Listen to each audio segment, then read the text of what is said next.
Come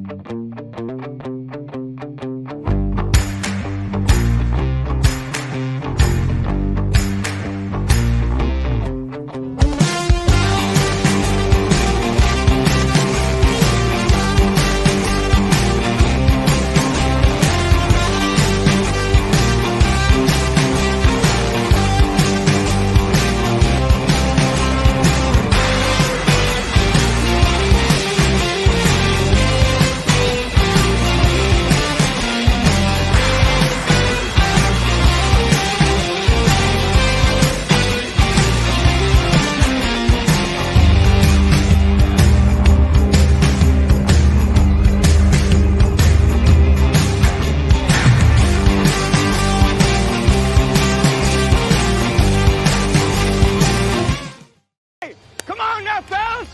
We've got to answer the bell. Now let's go!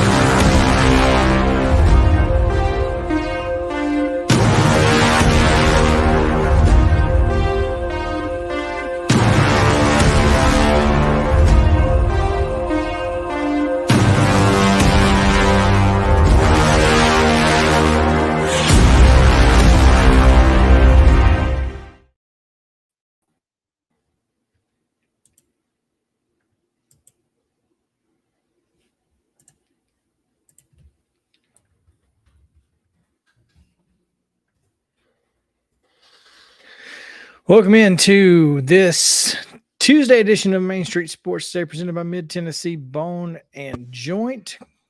Glad to have you guys with us. It's apparently an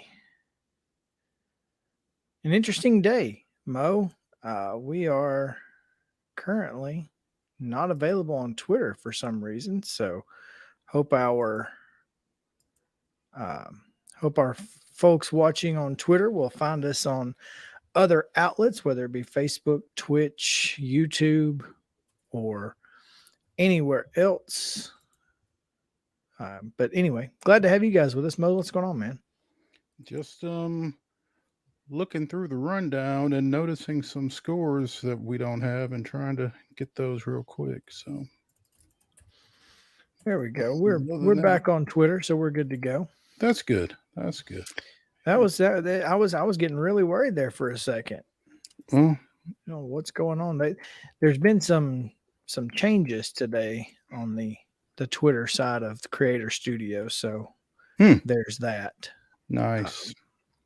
Never a dull moment. Never a dull moment, and there won't be a dull moment today on the show, as we've got a good one. We've got David Hood of Clemson Tigernet.com. He's going to join us to talk about reports coming out of the ACC summer meetings that are rather interesting when it pertains to conference realignment and expansion, because the ACC has a pretty airtight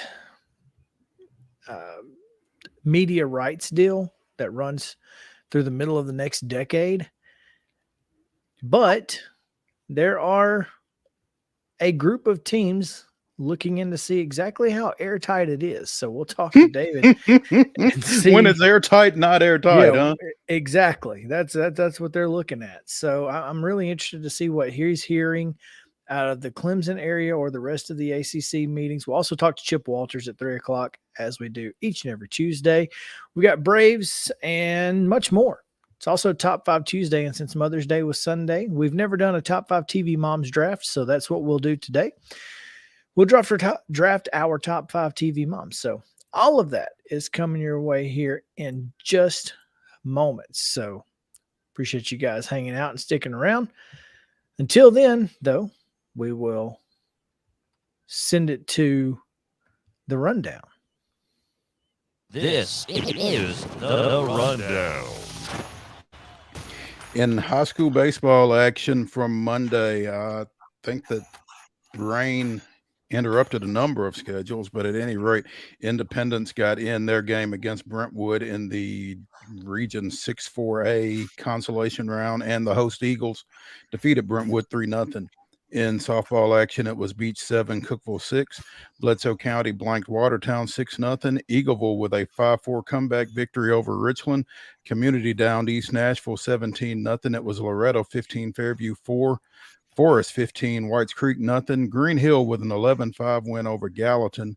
Centennial defeated Independence 4-3 in 8 innings. Nolensville down Brentwood 9-2. Henry County with a 9-0 win over Springfield. Montgomery Central 14, Murfreesboro Central 3. Riverdale with an 11-4 win over Stewart's Creek. Summertown defeated Cheatham County 11-1. And we already got Loretto, never mind. Page with a 3-1 win at Upperman, and Westmoreland for Sequatchie County 2. Major League Baseball action. Boy, the Rockies edged the Reds 9-8, and that was as close as it was going to get for any of the other teams in our area, as the Braves just absolutely destroyed the Rangers 12-0, and the Cardinals with an just a drubbing of the Milwaukee Brewers 18-1. Yeah. The Cardinals have figured something out. And I guess moving William Contreras to left field was the catalyst the offense needed. I don't know. Today's schedule, softball action this morning was Friendship Christian at Jackson Christian. And this evening you can find Smyrna at Oakland at 6 o'clock. 6 o'clock on the pitch. It'll be Giles County at Sycamore, and at 7 it's Valor Collegiate taking on Greenbrier. Hillsboro hosting Hendersonville. Fairview will be at Murfreesboro Central Magnet. Station Camp welcomes Antioch, and Oakland will be at Laverne at a time undisclosed. College baseball action tonight at 5:30. Belmont is at Tennessee. That game can be seen on SEC Network Plus. At 6 on SEC Network Plus, the Blue Raiders go to Hawkins Field taking on the Commodores. Major League Baseball action tonight. Brewers Cardinals continue their series at 6:45 in St. Louis. The Braves looking to continue their roll out at Arlington against the Rangers. It's a 7:05 start. And at 7:40, the Reds take on that loser organization, the Colorado Rockies at Coors Field. Minor League Baseball action. The Sounds open their 6-game series at the Durham Baseball Athletic Park. Is that what it is? The DBAP? Yeah, I think so. I think it's still that. Yeah. Yeah. So again, 5:35 start there for the Sounds and the Durham Bulls. And that is your rundown.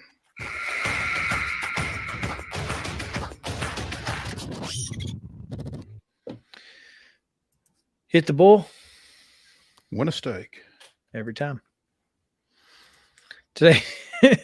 Today's top story, Mo, would go to the WNBA, where Becky Hammon has been suspended for 2 games, and the 2025 first-round pick of the Las Vegas Aces has been stripped from the organization for violating league rules regarding impermissible player benefits. So, do we know what specifically she did? What did Becky Hammon do? She violated league and team respect in the workplace policies. Oh, okay. Do we know specifically what she did? So, let's see here. The respect in the workplace violation was related to comments made by Hammon to Derica Hamby in connection with Hamby's recent pregnancy. Hamby was involved in promises of impermissible benefits in connection with negotiations for an extension, and she complained to the league on January 21st, 2023, alleging misconduct by the Aces. The league began an investigation. The investigation included interviews with 33 people and a review of numerous texts, emails, and other documents. During the course of the investigation, several individuals raised additional concern about the conduct of the Aces during the most recent free agency period. The investigation was not able to substantiate any of those additional concerns. Commissioner Kathy Ingbert had this to say: "It's critical that we uphold the values of integrity and fairness, which create a level playing field for our teams. The Aces failed to adhere to the league rules and regulations and have been disciplined accordingly. We are disheartened by the violation of our respect in the workplace policies and remain committed to ensuring the enhanced training is conducted and standards are followed across all WNBA teams." So Becky was, it appears she was a little upset that Derica Hamby was pregnant. got pregnant and said something she shouldn't have said. And Derica was like, all right, bet. Wow. The WNBA has a lot that they've got to address, because I don't know if you saw it, but Alexis Morris got cut by the Connecticut Sun over the weekend. Alexis Morris, the LSU guard. Mm-hmm. You know, you've got more really, really talented players coming into the WNBA right now than there's room for. Yeah, and I think that's going to be a problem. Well, I think that's part of the, they want to expand. They certainly want to expand into additional markets, Nashville being one of those, I think. I feel like they want to expand to Nashville. Don't know why they wouldn't. And you're right. I mean, that makes a big difference when you've got great talent across the league, but you also, and this goes, there's a salary cap. Is it too low? Because it's not a team salary cap, it's an individual salary cap. You can only pay players a certain amount. And it's kind of like indoor football where, it used to be $200 a game and $250 if you win or whatever. And then, I've made mention of the Huntsville team that had that Honda dealership that every time you scored a touchdown, if you hit his dasher board, you got a little extra in the, in your sock drawer the next week or whatever. Or a little extra put on your gift card or whatever. Sure. Yeah. And so, I mean, that's the kind of thing that the WNBA is dealing with right now. And the unfortunate part is, one, WNBA players, some of them deserve higher salaries than they can currently earn, which is why they're having to go overseas and earn larger salaries. Or go to jail. The second problem is the WNBA doesn't make any money. So they don't have money to pay them what they deserve to be paid. And so you're in a catch-22 where you've got these great athletes who just aren't, they're not bringing in enough revenue in order to be paid what they deserve to be paid. Okay. And now when you say it in the way that you just said it, that puts the blame for the lack of revenue on the players. And I don't know that that's I don't think accurate. I think it's a lack of effort on the league's part. I don't think they do enough to market their teams. It's the same issue that Major League Baseball is having. They're not marketing their great players. They're not marketing their product. People care about women's basketball. We saw that just 2 months ago. There's no reason that women's basketball can't be at a professional level, can't be successful in the United States. There's just not a good reason for it. Other than, I don't think the league does enough to promote its product. And being on Facebook and Twitter, that's your media rights deal. That's tough. Yep. That being said, I think Facebook's about to blow up, but that's a whole nother story. So what happens? Is this situation calling for another league? I don't know that you could do another league because I don't think that there's anything that could that could sustain the league for the period of time that it would need to, that's not the NBA. I mean, So I guess the NFL, if the NFL wanted to start a women's basketball league, they could. Yeah, no, that's but not they're not. But I mean, what? Yeah. So I mean, what happened? Right now, it's gonna stay status quo, and I think here's my problem. I understand wanting parity in the league. I understand that, but if an organization is willing to pay these women what they deserve to be paid, we shouldn't stop them. We shouldn't stop them from allowing them to charter flights. Boom. We shouldn't stop them from whatever the organization wants to do. That should be up to them. It's their money. What's the saying in college athletics? So often get better or get beat. I mean, in pro baseball, you don't like it, play better. That's exactly what Ron Washington told Von Grissom, right? Well, I mean, that's because, look, if you start allowing New York and Las Vegas to do these things, the serious franchises are going to step up and do those things too. Right. The reason they're not doing them is because they don't have to. Thank you. Like the Cubs for so long. So people continue going to games, you know. Folks are coming to Wrigley Field. Why do we care what we put in front of them? That's it. So hopefully this can at least spark a conversation, because I think once again, if an organization wants to pay their employees and players whatever they want to pay them and charter flights and all of the other things, they should be able to do that.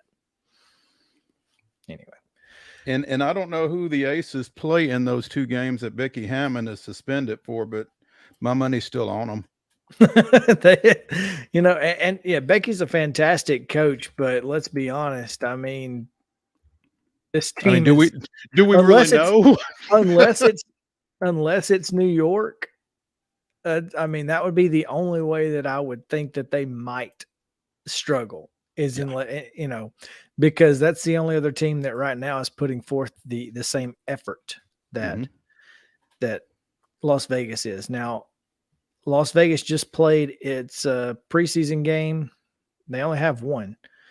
So they'll open the season. Yeah.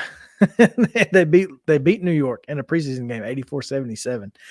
They open the season Saturday against the Seattle Storm on ABC, and then they'll travel without Becky Hammon, and then they'll travel to Los Angeles to take on the Sparks on Thursday the 25th. That's on CBS Sports Network. And those 2 games will be without head coach Becky Hammon. So, and Derek Hamby, I assume.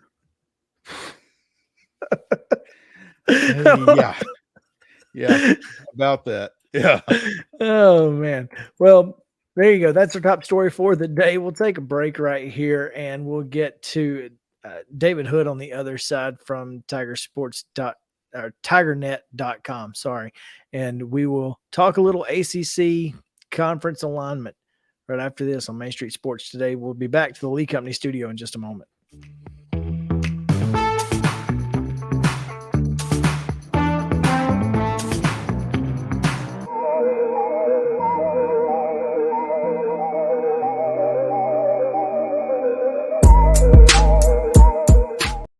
Mid-Tennessee Bone & Joint treats your orthopedic injuries and existing conditions. Our trained physicians will get you back in the game faster.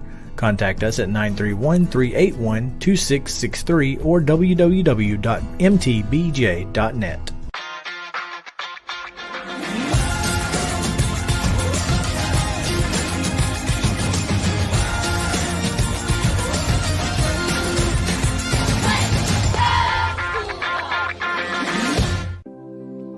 Custom Stone Handler supplies over 600 distributors and suppliers with quality stone products. Along with River Stone, we produce and distribute over 100 building, landscape, and other bulk products.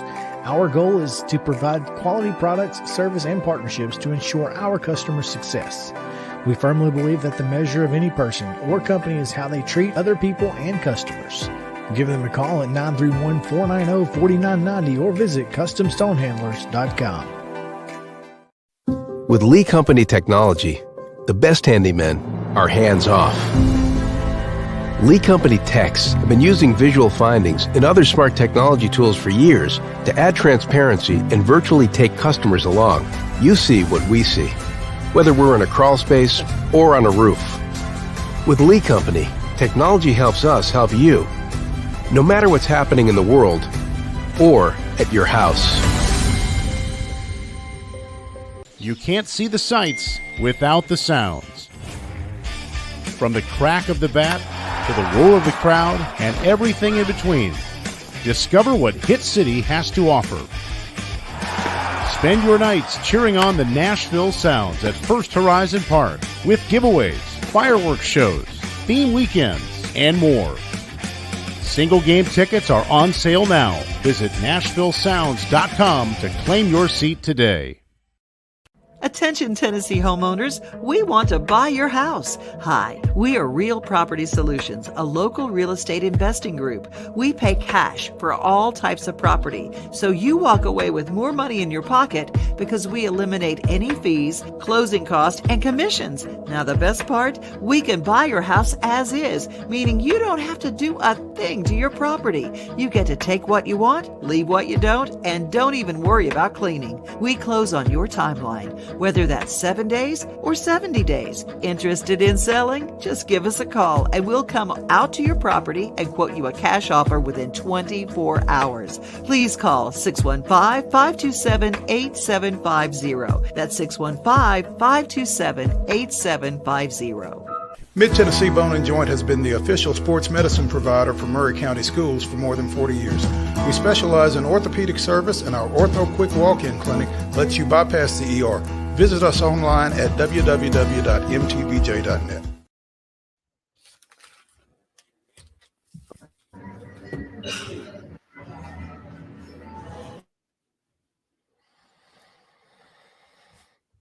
Welcome back into Main Street Sports Day, presented by Mid-Tennessee Bone and Joint. Justin, your audio is coming through the computer. That is why you are being muted for whatever reason. I hope that helps. I'm Chris Yow and he's Mo Patton, and we are coming to you from the Lee Company studio. Glad to have you guys with us. And Justin's on location right now out at the Omni. So, you know, unusual situations and unusual circumstances sometimes lead to unusual results. So we'll get it straightened out here. But right now we're going to go to the Real Property Solutions hotline, where TigerNet.com's David Hood joins us. David, thanks for joining us, man. Hey guys, thanks for having me here. Are we here to talk about the Atlanta Braves and Matt Olson finally going the opposite way and I was going the opposite way? I'll tell you, David. In a bullpen game. The last thing I was going to ask you was how about them Braves, but if you want to go there now, we can swap this thing up. I don't know. We'd much rather talk about them today than yesterday. Yeah, that was a rather desultory trip up to Toronto, wasn't it? That's one way of putting it. What happens in Canada stays in Canada. Hopefully, I just wish they left AJ Minter in Canada. That's my wish. And that's unfortunate because, boy, that guy has been so good over the last couple of years. But we thrust him into that closer role, and his mind just got all screwed up, didn't it? It did. And, I think that he's just one of those guys. He's not built for that. And his mechanics are a bit of a mess right now. That's a fact. The velocity seems to be down. And, as a longtime baseball friend of mine told me, he said, don't blame him. Snit's the one that keeps sticking him out there. Oh my God. How many times have we said that over the last 3 years, Chris, between AJ and Will Smith and whoever else Snit kept putting out there? Yeah, David, don't get us started. We've got a segment later we might need you to stick around for. But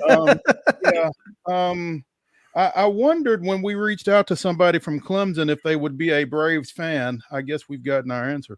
So I actually covered the Braves for a long time back when I was in the newspaper business. That was my beat, and fond memories of doing that. And yeah, absolutely a Braves fan.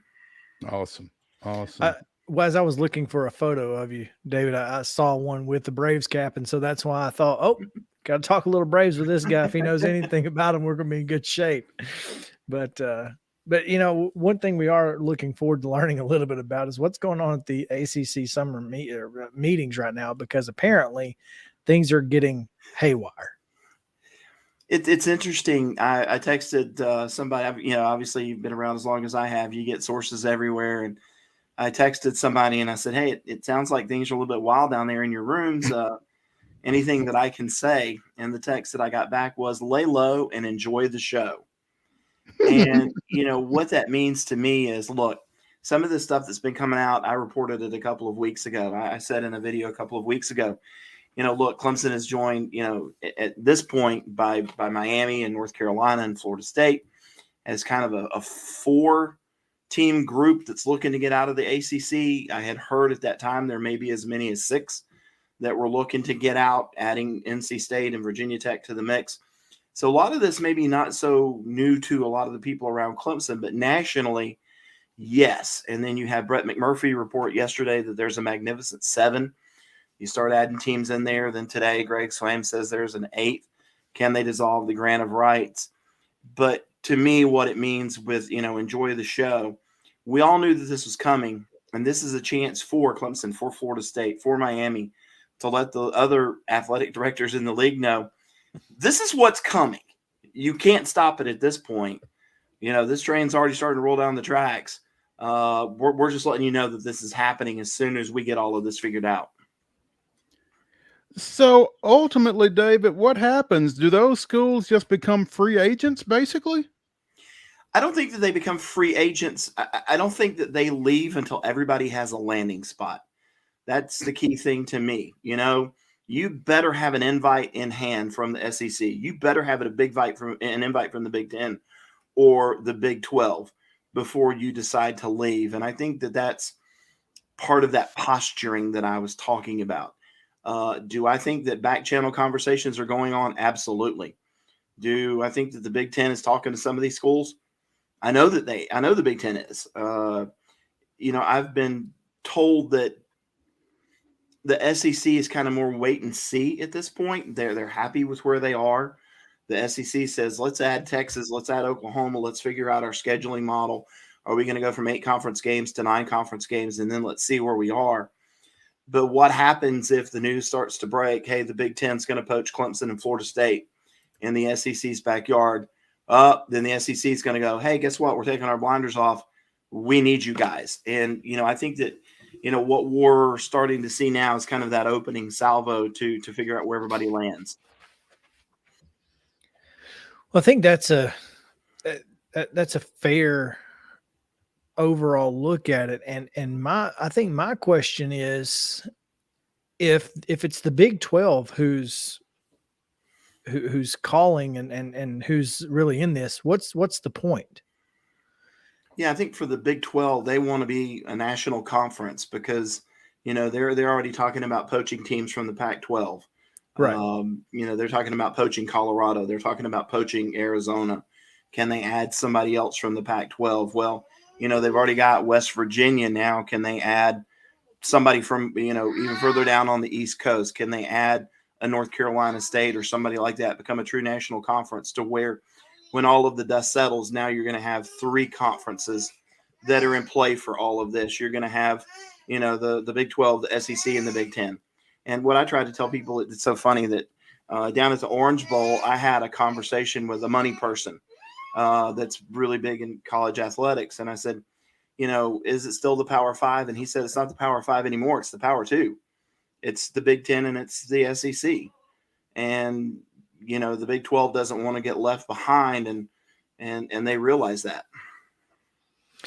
So that's, and that's, I guess if you add those teams, when you've got, you think about Cincinnati, West Virginia, UCF, you add 4 more teams from the East Coast, and now you've got a really strong base on the East Coast, plus what you have in Texas West.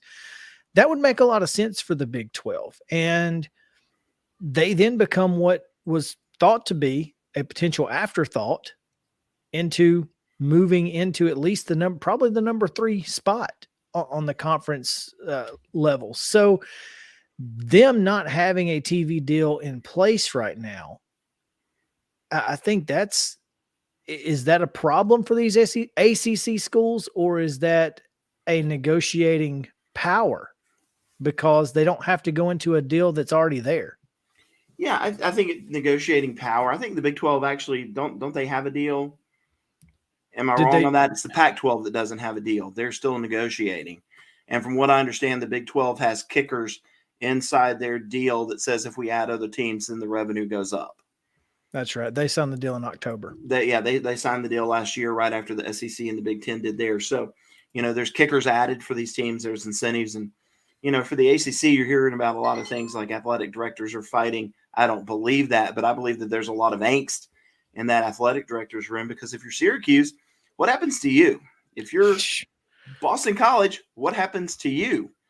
If you're Wake Forest, who actually kind of cares about football, but has a small alumni base because they only have 7,000 students in their school, who only has a stadium that seats 40,000. You care, but what happens to Wake Forest? What happens to Duke? Do these teams go join the Big East and play basketball? Does the ACC, what's left of it, go poach these teams and try and create some sense of normalcy? But man, if I'm Syracuse, Boston College, I'm scared to death. Yeah, and there is nowhere, and that was my big question, was where do you go? Because again, Georgia Tech hasn't really been mentioned in these conversations either. So you're talking about the Atlanta media market not being involved in this. That's wild to me. It is, and it's funny. In talking to people, I said, how much does this matter? Media markets. We keep hearing about this. Media markets. How much does it matter? And this is something to kind of keep in mind. The way the example was given to me, let's just use Atlanta, or let's use Georgia as an example. Suppose that you're a Comcast or a Spectrum customer inside the state of Georgia. Comcast or Spectrum will pay $1.40 to the SEC network for every citizen in the state of Georgia. That's part of their contract. But let's say that you're a Spectrum or a Comcast customer in the state of North Carolina. Well, those companies only pay 10 cents for every citizen in the state because there's no SEC teams. So here you go. So does it make sense for the SEC money-wise to add a team from North Carolina over, say, Georgia Tech? Yeah, because they've already got the Georgia money. Georgia Tech doesn't add anything to it, but a North Carolina or North Carolina State or somebody like that does. Clemson's in the same boat. Already got South Carolina in the SEC. So what does Clemson add monetarily to the SEC? Probably not a lot right off the bat, but they would add something to the Big Ten. So with that said, then, David, and we're speaking with David Hood of TigerNet.com here on the Real Property Solutions Hotline on Main Street Sports Today, presented by Mid-Tennessee Bone and Joint. David, with that said, when the SEC starts looking at some of these schools, obviously there are some schools they're looking at harder than others, but is it less the Clemsons and the Florida States and more the Virginia Techs and the North Carolinas? Yeah, I think it's a little bit of everything because I think that, with the SEC, they're still going to look at brand. Florida State has a brand. Clemson has a national brand. Whereas, Virginia, do they have a national brand? Debatable. North Carolina does because of basketball. And I think it, for the SEC, when they finally make a move, and they will make a move, they will get to 20. I think the Big Ten is going to get to 20. It's going to be all about how can we consolidate? How can we own a certain territory? That's what I think is probably the biggest plus for a team like Clemson and for a team like Florida State. Unfortunately, the Big 12 doesn't have that luxury of owning a territory. They've kind of got to get what they can get out of this. But I think the biggest question is the one you raised about Syracuse. Holy cow. I mean, that is a completely, I didn't even think about Syracuse. That was the last thing. Boston College, Pitt. Yeah. Pitt, I think you could sneak into the Big Ten maybe. I mean, if Rutgers is there, I think my thing is though, if as far as that goes, if Pitt A could go to the Big Ten or B wanted to go to the Big Ten, wouldn't they already be there? they can't. That's the problem. They can't get out of this ACC deal without 8 teams leaving. That's why the number of teams that are talking is so important. It is. It's funny, when I was talking to somebody the other day within the ACC, and we were talking about Syracuse and specifically, and I said, great tradition up there, great football tradition, from Jim Brown, right on down the line to a lot of guys. And he told me, he said, but what do they bring right now? In that it's not a program, Jim Boeheim is gone. The basketball team's not been very good for a long time. They do not have a baseball program as part of the Big Three. They do not have that. The football program plays in an absolute dump of a stadium. If you've ever been there, I mean, it's kind of neat to visit once, but it's not a place that invests in facilities. He told me, he said, we had a big lacrosse match the other day at Syracuse, and our number 1 ranked, or they're really high ranked lacrosse team had to go play at a high school field because there was a monster truck rally inside the dome. Can you imagine telling Florida State or Clemson fans, sorry, you can't come see your team today because we've got a monster truck rally inside Doug Kingsmore Stadium or something like that? And there's just a difference in how these schools invest in their athletics. Talk to a person that, went to Boston College and has kind of come back to Clemson and been around the Clemson football program, and said at Boston College, it's more like football is something that we do. Like we go to English class, we go to, we go to chapel. Football is something that we just do because we have to. At Clemson, it's something that is loved and cherished, and a lot of money's put into it. And so those schools that haven't invested, they're the ones that are going to get left behind. The AAC is just licking its chops right now, hoping and praying that they could get some of these programs to join. So David, which conference, and Chris, you probably got a thought on this as well, but which conference implodes first, then the Pac-12 or the ACC? Pac-12. See, I think the Pac-12 is the winner. If the ACC goes away, the Pac-12 is the big winner, because then the Big 12 stops pursuing 4 or 6 teams from the Pac-12. Now they're just getting, they really want Colorado. They really want Arizona. They couldn't care less about the rest if they get some ACC teams. So I think the Pac-12 would be a big winner in this if the ACC was to go away. That being said, I don't know that the ACC is going to go away. Do you get that feeling at all? Yeah, I think that the ACC will stick around. As to what happens first, the Pac-12 really needs to secure some kind of media rights deal. I think all of their members were told it would be done by the end of March. That was kind of the key time for them. And we're now heading to, we're in heading into late May. Nothing has been done. Big 12 is meeting. They're trying to poach. And I think that that's probably what happens first. And then once that domino starts to fall, I think the rest are going to fall into place. And I think that, maybe by end of summer, you start to see some of these ACC teams take a look at legal action or things like that, just to see what their options are. David, great insight into the ACC and into the Braves. I really thought, when I saw this report yesterday, and several reports, I mean, Brett McMurphy, Ross Dellinger, folks out there naming teams like crazy. And at this point, I don't know what to believe and what not to believe, but I did know that, and it is 8 is the magic number, right? Yeah. From what I understand, now it's not 8 to dissolve necessarily the grant of rights, but the ACC is built as a nonprofit inside the state of North Carolina. And in the state of North Carolina, to dissolve a nonprofit, you have to have half the members to vote against it. So it would be 8 that would vote, necessarily we're going to leave the conference or to dissolve it. And again, the key part of that is those 8 teams had better have an invite somewhere else before that happens. You better have that invite in hand from the Big 12 or the SEC or the Big 10. Yeah, because then what? I mean, if you dissolve the nonprofit and you got nowhere to go, you are in real trouble at that Then point. you're Notre Dame, which is another story, but I think Notre Dame's going to be in the Big Ten sooner rather than later. Man, that'd be nice. We'd like to see it. I asked somebody, I said, what are the chances that Notre Dame swoops in and saves the day for the ACC? And he said, is there something less than zero? Is anybody a math guy? Is there a number that's less than zero? That's what is happening with Notre Dame. Alrighty then. So no, the Notre Dame is not on the radar for the ACC. Right.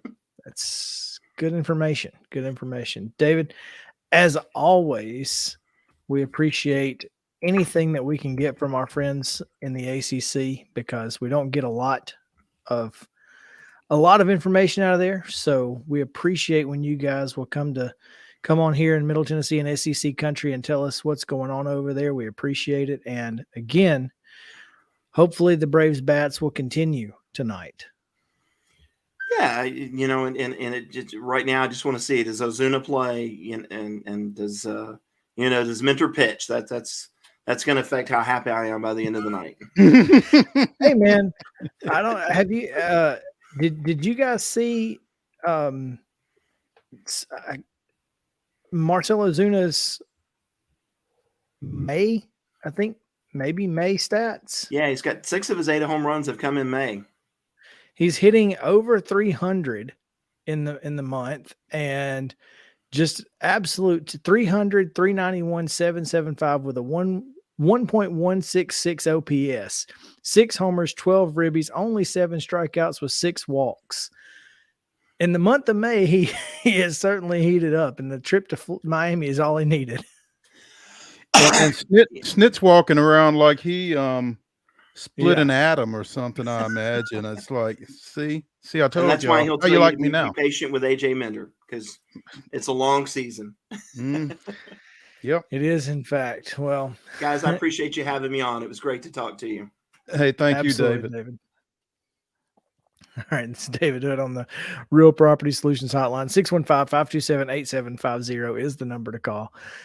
They'll buy your house as is. Take what you want, leave what you don't. Don't even worry about cleaning. They'll take care of all of that for you. They'll close on your timeline, whether it's 7 days or 70. Just give them a call, 615-527-8750, Real Property Solutions. Let's take a break. Continue a little Braves talk, Mo. We'll do that when we come back to the Lee Company studio on Main Street Sports Today, presented by Mid-Tennessee Bone and Joint.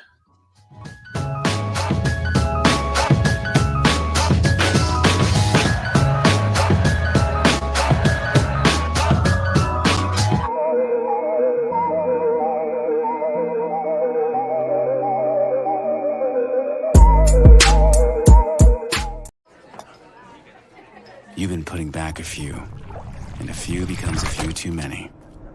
For a moment, you think about calling for a ride. Nah, you live nearby. What's the worst that can happen? You get pulled over, your insurance goes up, you lose your license, you total your car, you kill someone. Tired of hanging lights every year? We get it. That's why Southern Nights is here to help. We install programmable lighting on your home or business so you can enjoy beautiful, customizable lighting all year round. No more ladders, tangled lights, or cold nights outside. We do the work, you do the celebrating. Call Southern Nights today and take the hassle out of holiday lighting forever. For a free quote, give us a call at 931-241-3074 or visit our Facebook page at Southern Nights.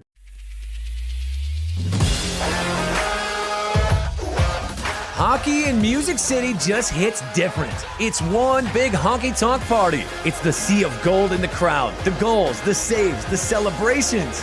It's an experience like no other. Experience Predators hockey all season long. Visit NashvillePredators.com/season tickets and join the Loyal Legion today. That's NashvillePredators.com/tickets, and we'll see you at Bridgestone Arena. There is nothing better than drinking an ice-cold beverage while taking in a Nashville Sounds baseball game. Hi, I'm Stephanie Miller with Mornings on Main Street.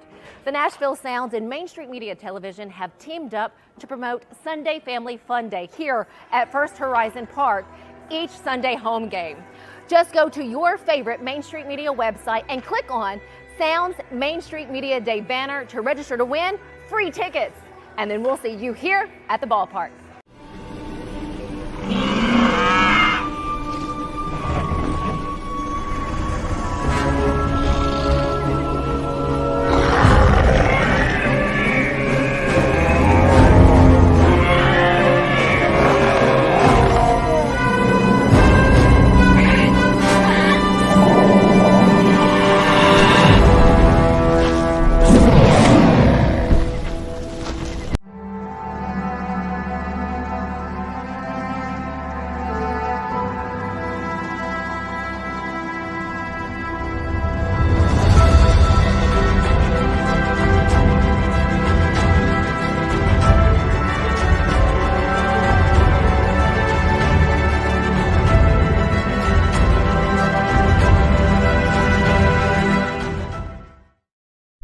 May 16th, 2004, Ben Sheets became the 14th Major League pitcher to strike out 18 batters in a 9-inning game, working a 3-hitter as the host Brewers downed Atlanta 4-1. Wilson Betemate, Johnny Estrada, and J.D. Drew were each 3-time victims of Sheets, and every Brave starter struck out once except, get ready for this one, Nick Green. Atlanta's only run came on an Andrew Jones 7th-inning solo homer. That was this day in Braves history. Wow, those are some names I haven't heard in a minute. Yeah, and could have gone a long way without hearing again, I'm sure. 18 strikeouts, and Nick Green wasn't one of them. That's something right there. That is something. Mo, it is Jared Schuster on the bump tonight. He'll take on Dane Dunning. Who? That's right, Dane Dunning, who is. Of course, that's okay. I'm sure the Rangers are saying the same thing about Jared Schuster. So, yeah. Well, he's pitched 31 innings this year, started 2 games. He's given up just 6 earned runs and has 19 strikeouts to just 7 walks with a 1.72 ERA and 0.86 WHIP. So, has been really good for the Rangers this season, a 3-0 record. Jared Schuster's not been great in the big leagues, but has been really good at the minor league level. So you hope that with a little bit of the bats from last night and a little bit of luck for Schuster, of course, we know what happened to was it Kyle Muller, who came up last year in Houston, in Texas, and got just pummeled. You hope that doesn't happen tonight to Jared, but should be interesting. We've got I don't see Marcell Ozuna in the lineup, so you found a lineup? I do have a lineup. Because I looked and couldn't see one, but well, this is on ESPN, so it may not be official as of yet, but this is what. Let's see here. Yeah, the Braves haven't tweeted a lineup yet, so I'm not sure if this is completely official, but I don't expect to see Marcell Ozuna in there against a right-hander. Wouldn't want to wear him out either. So, there's that. Austin Riley moved down to the 4-hole, I guess, 2 or 3 games ago? I think it was last night was the second game. I think he moved down for the series finale in Toronto. Well, in both of those games, he's been the Austin Riley that we know. What, he had 2 hits and a walk on Sunday? I think it was 2 hits and a walk on Sunday. Last night had the home run. The other way. And let's see, that was the only hit he had, though. That being said, he's not striking out as much. And I don't know if that's I don't know what the thought process is there. And does that matter to big leaguers? Apparently it does. Well, I mean, he struck out twice on Sunday in 4 ABs, or 4 plate appearances, I guess. Struck out once last night. He was, like you said, 1 for 5 with the home run. So, I mean, I think the strikeouts have been combined with some bad luck on some balls that were put in play. He seemed to be hitting a lot of balls right at folks, which I think made the strikeouts even more glaring, I guess. But, you know, I think seeing him go right center with that home run last night was as good a sign as you're going to see. Maybe he's just staying on the ball a little bit better. I don't know what him going to the 4 spot would have to do with that, but I don't know. But you know, over the years, he's just been a better hitter when he's in that 4 hole, and it's not just this year. It's been, you know, for the last 3 years. Anytime he's in the 4 hole, he just feels more comfortable. And I don't know if it's because he just needs to not hit in the first inning unless there's people on. I mean, and right now, Ronald Acuna Jr. is getting on about every time he gets up to the plate. And then you either get a strikeout from Sean Murphy or you get a double, one of the two. Those are your options. Yeah, this lineup that they played with last night isn't bad. Acuna, Olsen, Albies in the 3 spot, Riley, Murphy, Ozuna, and then Pilar, Harris, and Arcia. So, Ozzie in the 3 spot against a left-hander, absolutely. Ozzie against a right-hander, not so much. He has been dismal from the left side of the plate. And I'm curious at what point somebody sits him down and says, listen, man, I don't know if you've had a chance to look at your statistics, but you are almost 3 times as good from the right side as you are the left. Well, here's the thing, but he's as good from the right side against, you know, opposite hand pitchers. Now, when you put him on the right side against, you know, the pitchers that he's typically been facing left-handed, balls are breaking differently. David O'Brien of The Athletic has an article today on that very thing. And one thing is Kevin Seitzer, the Braves batting coach, kind of did not necessarily endorse doing that midseason. No, I don't think you can. I think that's something you have to I'm talking about for his career. I'm talking about long-term. Well, hey, start taking some ABs from the right side during spring training and again, DOB kind of spoke to that as well. In the 3 full seasons that Ozzie Albies has played at the major league level as a switch hitter, he is a 2-time Silver Slugger. Yeah. And think of what he would think of how good he would be if he hit right-handed all the time. Well, but again, I don't know that's necessarily an assumption you can make. I mean, no, it I don't sounds either. good. But again, and that's why I say Ozzie in the 3 hole against left-handed hitters, absolutely. 100% put in there every time. Against righties, you know, you move him down in the lineup and you know, you let those other guys maybe either get on base or drive in a couple of runs and you hope that he is able to start the bottom half of the lineup from the 6 hole, you know, the 6 or 7 spot and roll the lineup over. Yeah. I mean, that's a thought. And when you've got guys like Harris behind him and you've got guys like, you know, Arcia, who's been hitting the ball like crazy. I mean, Orlando Arcia is still hitting over 330. This guy's been fantastic. Yep. So you put those guys behind him, and again, this lineup, despite what happened in Canada, hopefully whatever the juju was up there, like you said, stayed there. Put that out of your mind. And this lineup is still it's absolutely insane. It's a pretty good baseball team. Play tonight at 7:05. Old geezer, to answer your question. Again, Jared Schuster and this. I don't know if Dunning is. I guess he pitched last year, but I mean, okay, he was with the White Sox in 2020, and he's been with the Rangers since 21.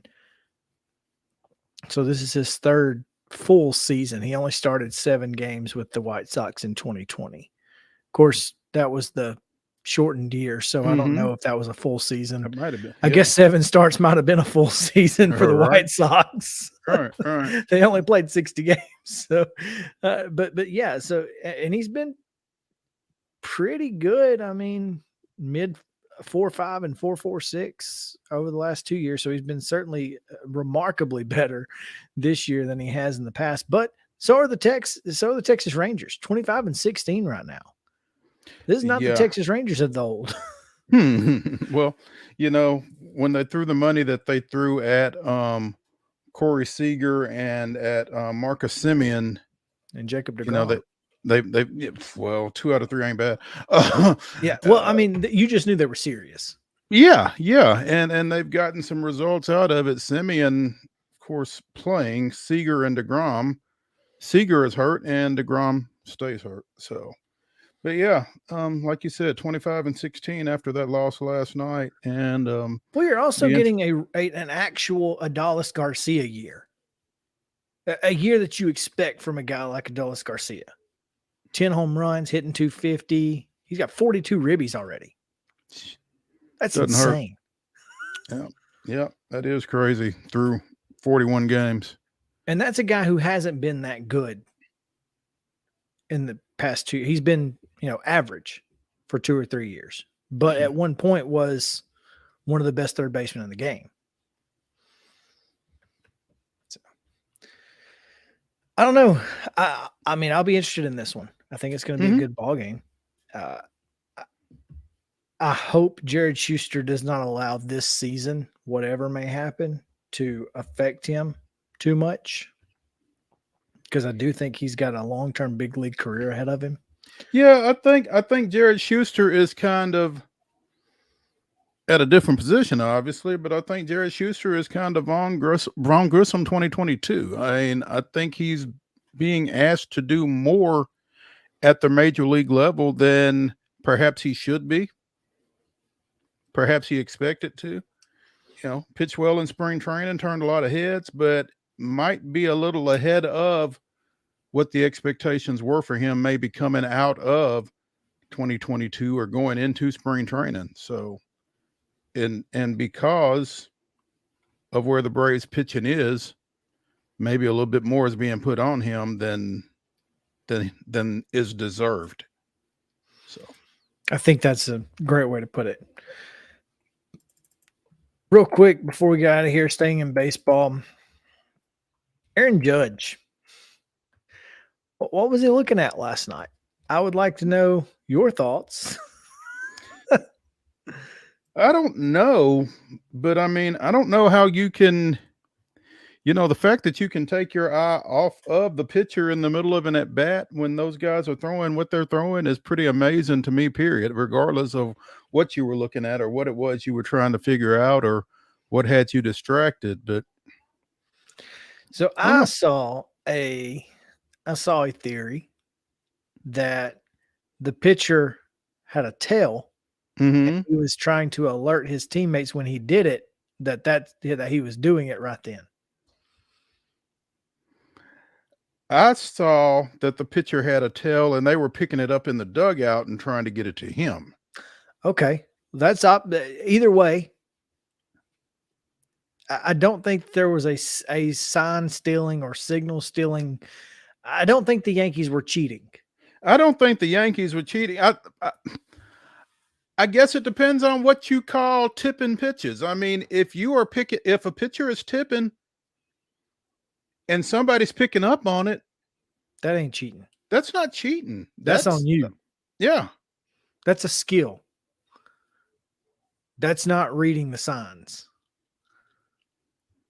So I'm not sure. And typically, if a pitcher is tipping, nobody's going to say anything about it because they don't want him to fix it. Right. I remember a couple, maybe last year, I don't know, where Mike Trout was out in center field trying to tell his pitcher he was tipping pitches. And he was like just so frustrated out in center field, like trying to tell him and couldn't get him couldn't get his attention during the inning, and hopefully I don't know in the middle of the I don't know in the middle of the game what you can do about it if you are tipping anyway. Yeah, I mean, because that's all you're going to focus on, right? Then you're just not going to throw strikes. What good is that going to do you? So, anyway, that's maybe it's better. Maybe it's better to walk people and get something hammered up into the second deck. I don't know. There's that. One base better than 4, I guess. Oh, before we get to Chip, who is now standing by, and we'll go to him here momentarily, just wanted to mention this. Mo, yesterday I asked you a question, and the answer came. Doc Rivers was fired today. Oh, and now that makes 5 of the top 6 best records as head coaches in the NBA over the last 3 years who have been fired from their position. 5 or 6. 5 of the top 6. Cue Janet Jackson. That's what a little done ridiculous for me lately. I guess. I mean, my goodness. And here's the thing. Of those coaches, at least 4 of them will have a head coaching job at one of those other spots. They're just going to play musical chairs. That's all that's going to happen. Lather, rinse, repeat. It's ridiculous. But yeah. Anyway, MTSU coming up. Chip Walters is standing by. Big weekend for the baseball team. And we'll get an update on what else is going on in the borough right after this on Main Street Sports Day, presented by Mid-Tennessee Bone and Joint. Y'all stick around.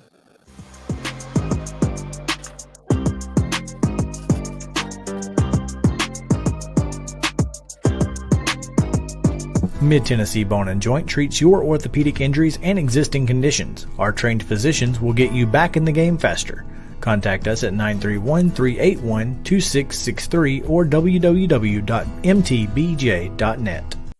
With Lee Company technology, the best handymen are hands-off.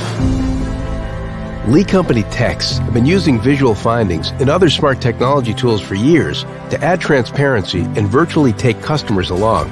You see what we see, whether we're in a crawl space or on a roof. With Lee Company, technology helps us help you, no matter what's happening in the world or at your house. Jones & Lang Sporting Goods here in Columbia has been outfitting teams, officials, and anybody else from T-ball to college for 50-plus years. Be sure and check them out at 931-388-8060 or online at jonesandlang.com. Jones & Lang Sporting Goods, the look of a winner. Zion Christian Academy, zioneagles.org or 931-388-5731. You can schedule your appointment. Go tour their campus. It is beautiful over there, and you're definitely going to want to see it. Again, it's zioneagles.org. Give them a call, 931-388-5731, and schedule your tour today. A game without a crowd is just a scrimmage. A performance without an audience is just a rehearsal. Without your presence, high school sports and the performing arts aren't possible. Ensure that these essential extracurricular activities continue to enrich the lives of students in Tennessee.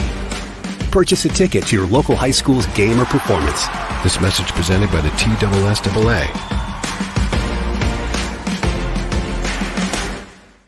You can't see the sights without the sounds. From the crack of the bat to the roar of the crowd and everything in between, discover what Hit City has to offer. Spend your nights cheering on the Nashville Sounds at First Horizon Park with giveaways, fireworks shows, theme weekends, and more. Single game tickets are on sale now. Visit NashvilleSounds.com to claim your seat today. Attention Tennessee homeowners, we want to buy your house. Hi, we are Real Property Solutions, a local real estate investing group. We pay cash for all types of property, so you walk away with more money in your pocket because we eliminate any fees, closing costs, and commissions. Now the best part, we can buy your house as is, meaning you don't have to do a thing to your property. You get to take what you want, leave what you don't, and don't even worry about cleaning. We close on your timeline, whether that's 7 days or 70 days. Interested in selling? Just give us a call and we'll come out to your property and quote you a cash offer within 24 hours. Please call 615-527-8750. That's 615-527-8750. Mid-Tennessee Bone and Joint has been the official sports medicine provider for Murray County Schools for more than 40 years. We specialize in orthopedic service, and our Ortho Quick Walk-In Clinic lets you bypass the ER. Visit us online at www.mtbj.net.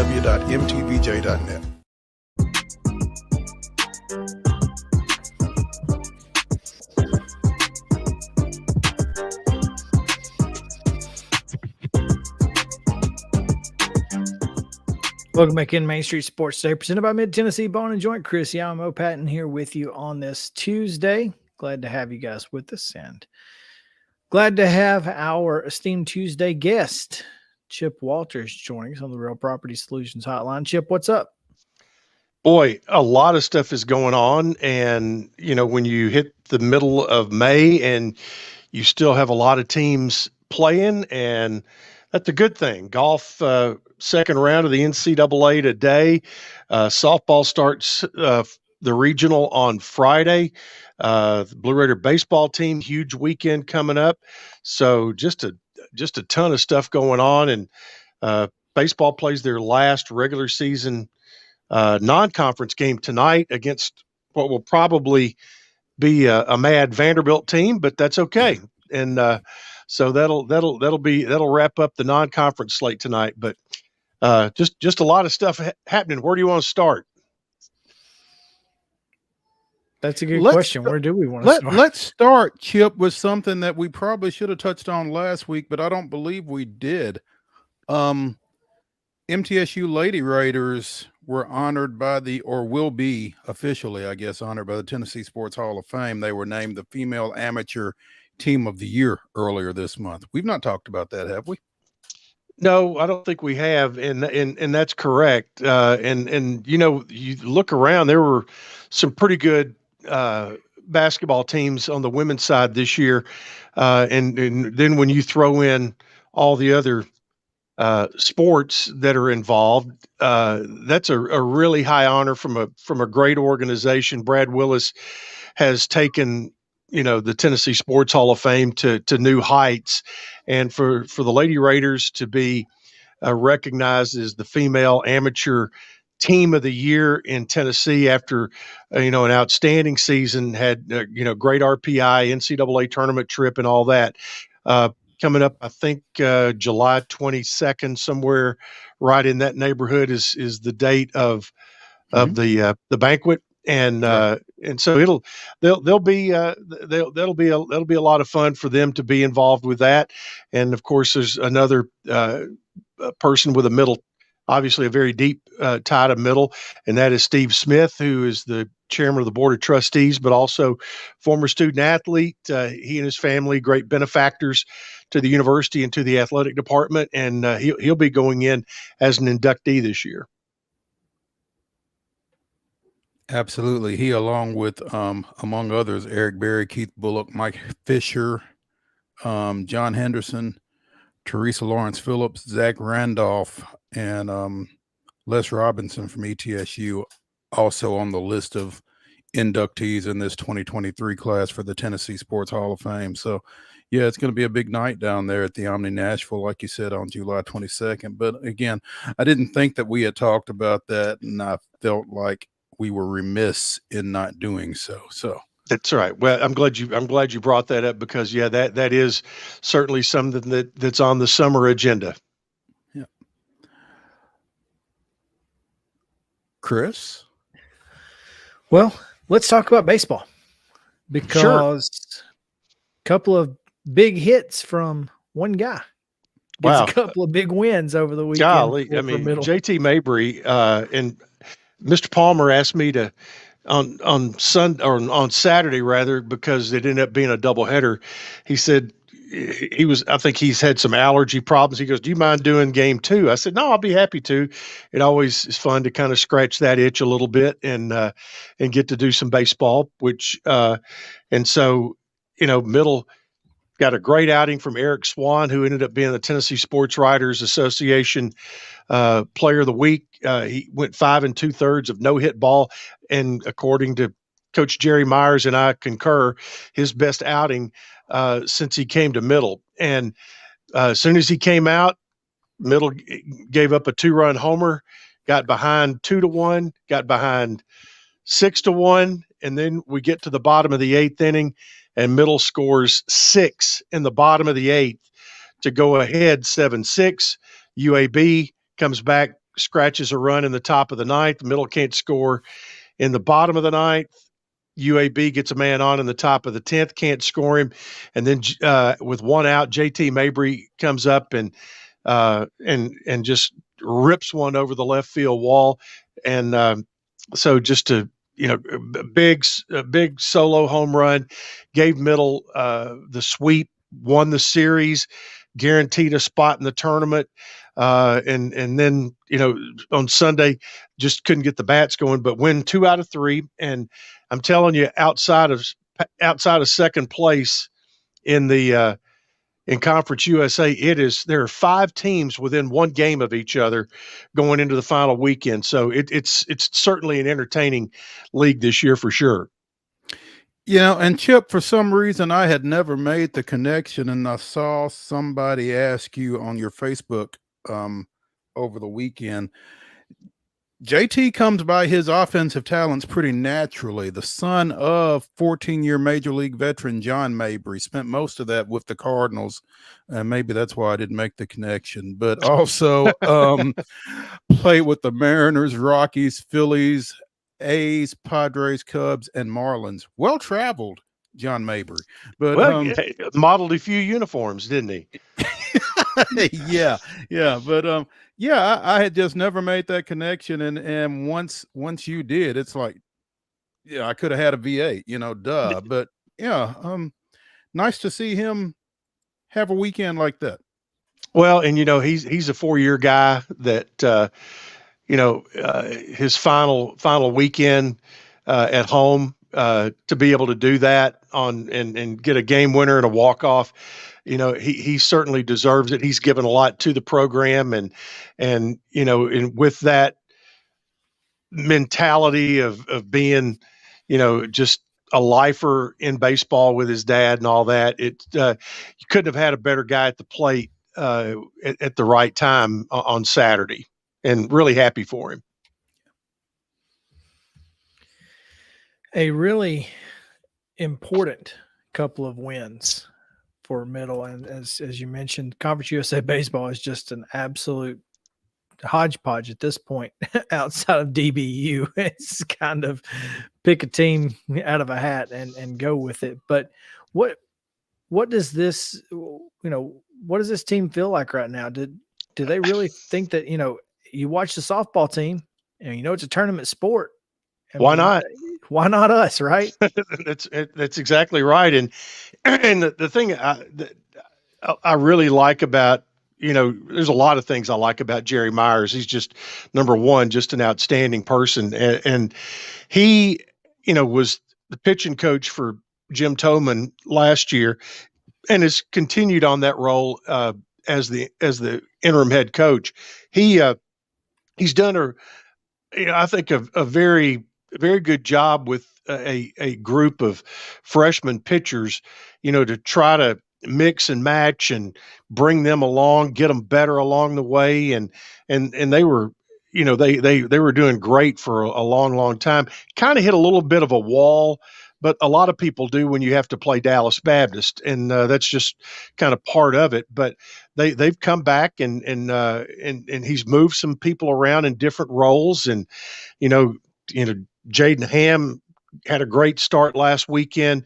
He's done a good job with that pitching staff of getting them to the point where they are right now. This team has a lot of young guys and a lot of old guys, and you're going to have a big group of older guys who will leave the program after this year, and you've got a lot of red shirts who will come in next year. So it'll have a different look to it. But these guys, like you said, like softball did it, go to Charlotte, do what you can, pick up a couple of wins there if you can, and let it all kind of settle out where it does. The thing about Jerry is on Saturday, the first game, had Jaden Ham pitching, And, they knew they needed one game to wrap up a spot in the tournament. So, I mean, he's all about winning the game he's playing at the time. And he's not going to hold anything back. He's not going to hold his cards for this, that, or the other. He's going to do whatever it takes to win this one, and then we'll worry about the next one when we get to the next one.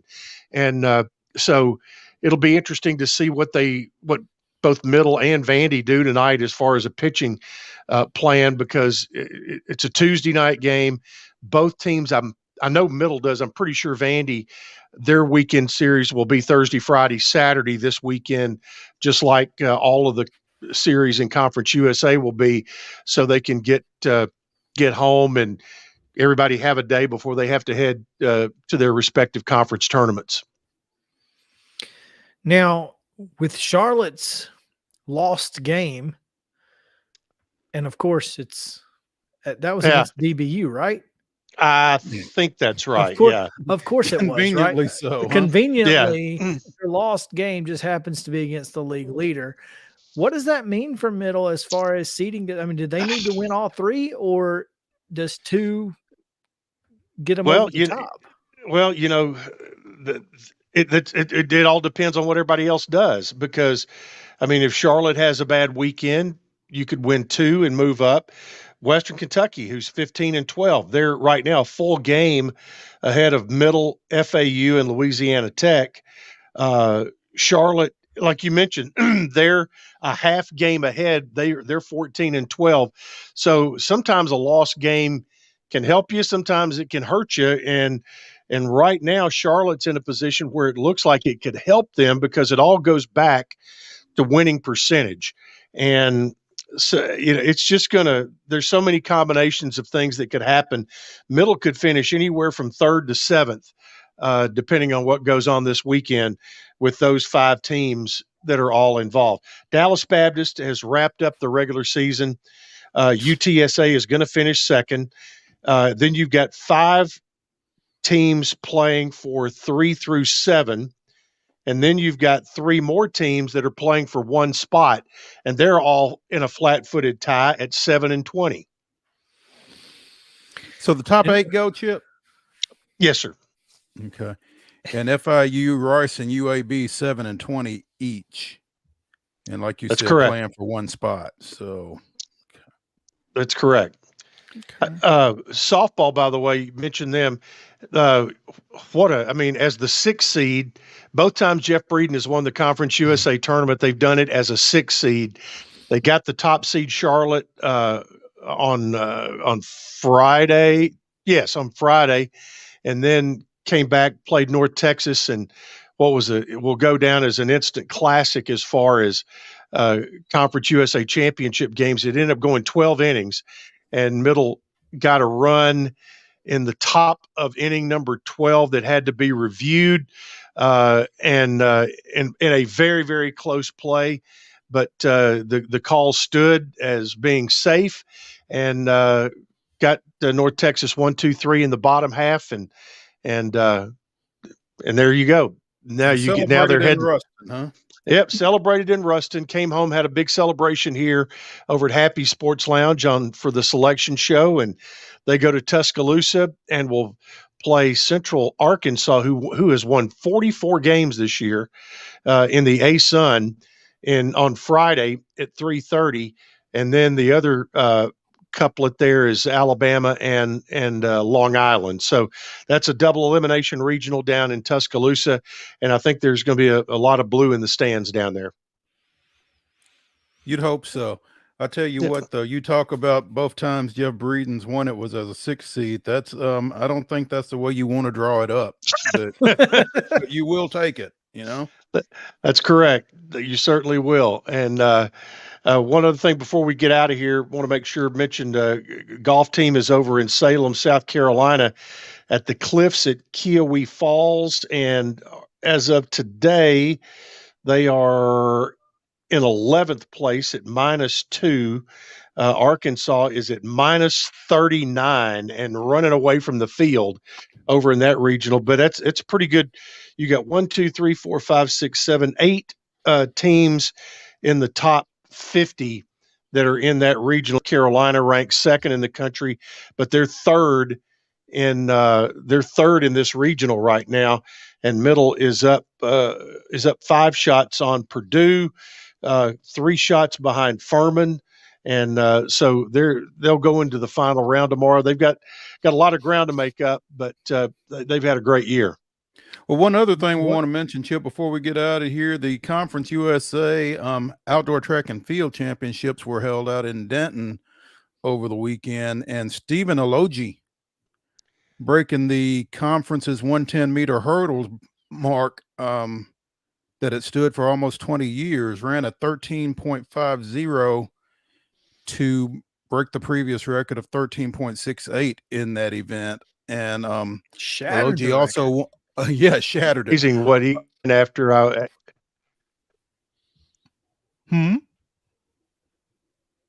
One more time, Chip. I said it's we had a little freeze up there, but it's amazing how well he did after I gave him some encouragement. Yeah, there we go. There we go. You gave him a couple of pointers, and he swept the hurdles, winning the 400 meters as well. So a big day for him. I think MTSU had like 5 champions and broke that record. So big doings for the track and field team at MTSU this past weekend as well. So that's correct. And then, so it's all, it's kind of like a funnel. It's all coming down to the low gravy for all of these spring sports. And so Middle's going to have some folks moving on in track to the NCAA regionals and national outdoors. So you got that. Softball, we'll see how they do. Golf seems to be winding down, and baseball still has some things going on. So it's all happening. And baseball tournament next week down in Houston, Texas. And the 3 of us will be in Murfreesboro, and this time next week we'll be talking about getting ready for spring fling. We'll be up to our necks in it. Well, and speaking of, you'll be hosting Spring Fling HQ, which can be seen right here during our showtime on Tuesday, Wednesday, and Thursday. Is that correct? Yes, Tuesday 3 to 8. And Wednesday and Thursday 10 to 6, and so to be seen, does that mean I have to wash my face and before I get over there? Clip your nose hairs and all that. I think we're just gonna have a graphic up. We won't have we won't have a camera on you or anything unless you just want a camera on you. But I mean, I don't think anybody cares what's going on at the HQ. I'll be honest with you. If the camera getting Bradley and Matt's backsides the whole time, handing out packets and whatnot, probably not the ideal situation. So we'll just go with a graphic. How's that?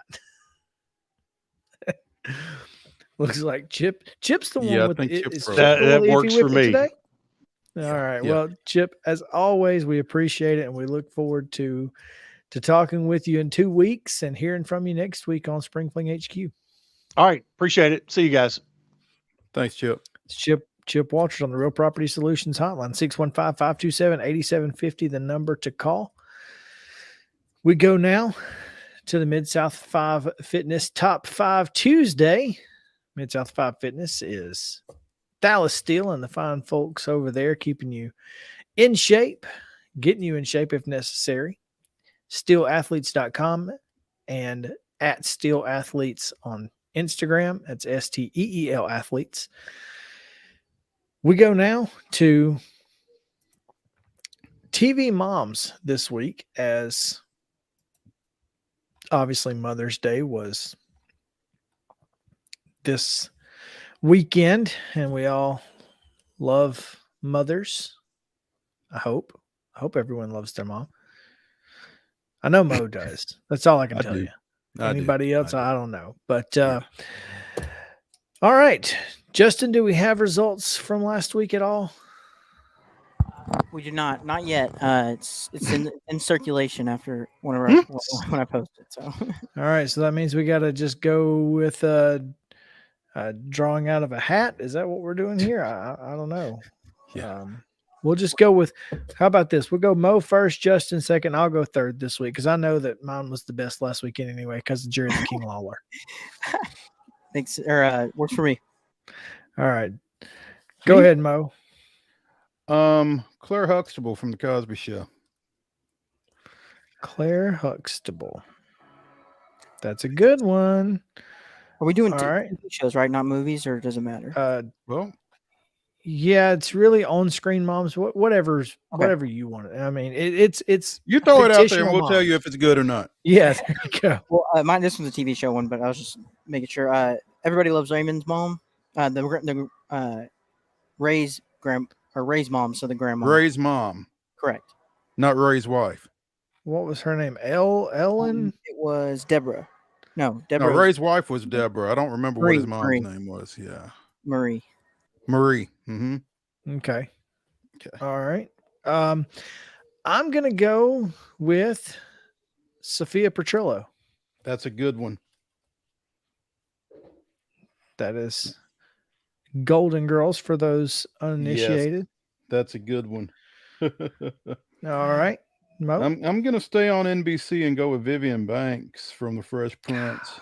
Nice. That's a solid one. So good. I'm gonna go Mrs. Foreman, that 70s show. That's a good one. That's a good one.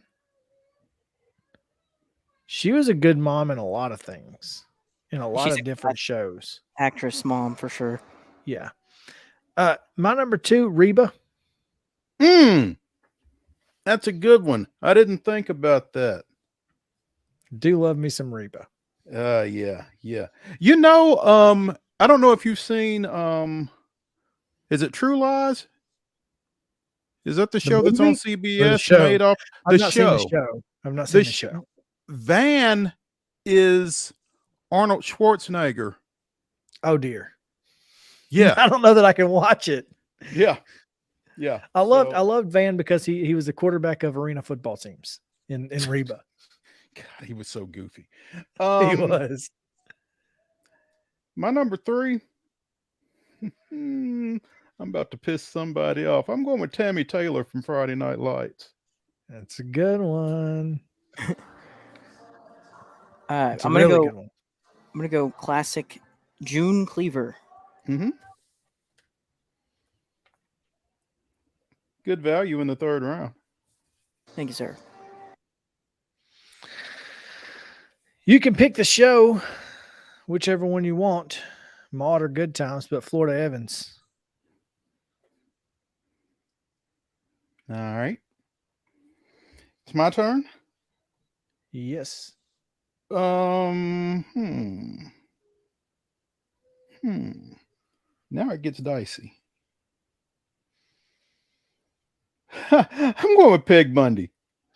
That's a good one. She was on my list. I love me some Peg Bundy. All right, Justin. I'm gonna go. I think it's Estelle Costanza. It's George's mom. Yeah. Yep. Come on, George. That's funny. And that was my voice. That wasn't actually her. Just to clarify. I don't believe that. My number 4 is Lois Griffin. Yes, just like that. That's a good one. That's good. All right. Staying in that genre, my number 5 is Marge Simpson. Justin. Nice. Mine was Wilma Flintstone. So. Wow. Okay. That's good. My number 5 is going to be your number 5 last week, Mo. His wife, Peggy Hill. Oh, nice. Somebody had to get the cartoon started, huh? Somebody we had a run on cartoons. We run. And that's going to do it for this week's edition of Main Street Sports Today on Tuesday and Top 5 Tuesday. Looking forward to next week. Again, Chip Walters will be hosting Spring Fling HQ. You can catch it on Tuesday, Wednesday, and Thursday in our time slot. Until then, though, we've got a good show tomorrow. It's going to be a lot of fun. We'll obviously talk NASCAR, and there's a lot of NASCAR to talk.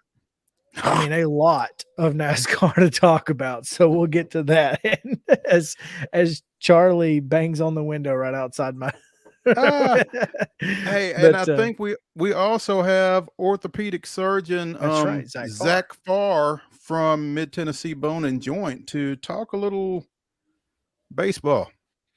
So, because we're intrigued. We are intrigued. So all of that and more tomorrow. Y'all come back with us on Main Street Sports Today, presented by Mid Tennessee Bone and Joint in the Lee Company studio. See you then.